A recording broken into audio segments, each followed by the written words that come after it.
That has nothing to do with my prophet. Please just stop it. It doesn't make any sense. That's not the message he sent. That's not what he meant. That's not why he came. So you can claim as much as you want to, but I assure you the man I follow was not the same. See, I know a man who forbade the cutting down of a plant, who even spoke against those who had burnt an ant. So why is it that I simply can't understand how we claim to follow the same man? I mean, I know a man who forbade us from harming the innocent, saying he who does so would not only be prohibited from paradise, but he would not even smell its scent. So please tell me how what you're doing has anything to do with the message that he sent. This is the man who forbade us from even scaring cattle with a knife, saying you have no right to let the animal die twice. And when he was asked for advice, he'd reply, don't get angry, don't get angry, don't get angry, repeating it thrice.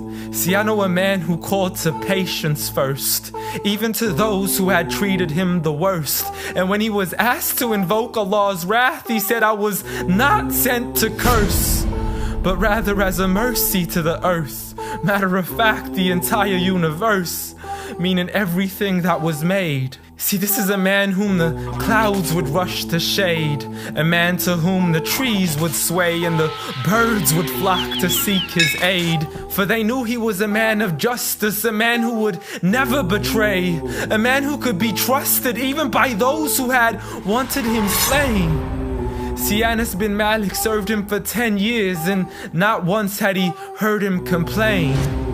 For he would never get angry for himself, but only for Allah's sake.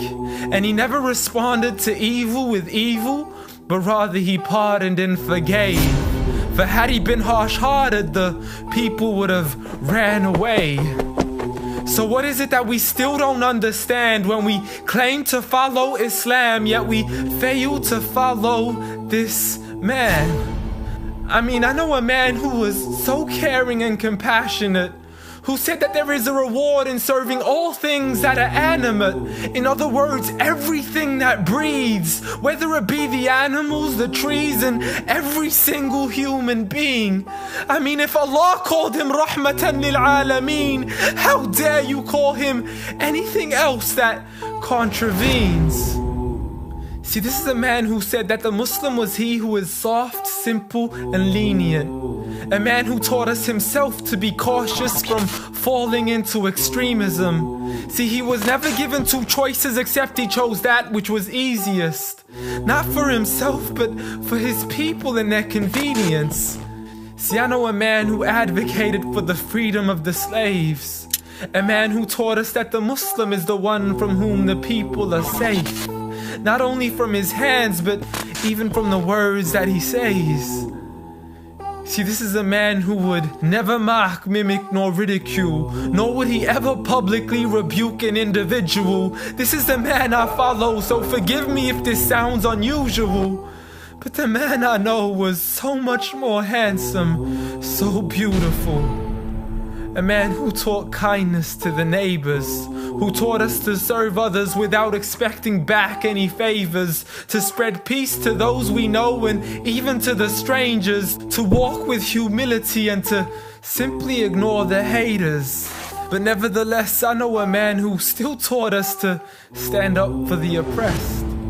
From the men, women, and children who call out to us in distress. I know a man who taught us to fight for these people, but by no means does this mean we have the right to transgress. For those who oppress have nothing to do with his name. So you can say what you wish to say and continue to defame his name, but at the end of the day, I assure you, the man I follow was not the same. Muhammad sallallahu alayhi wa sallam.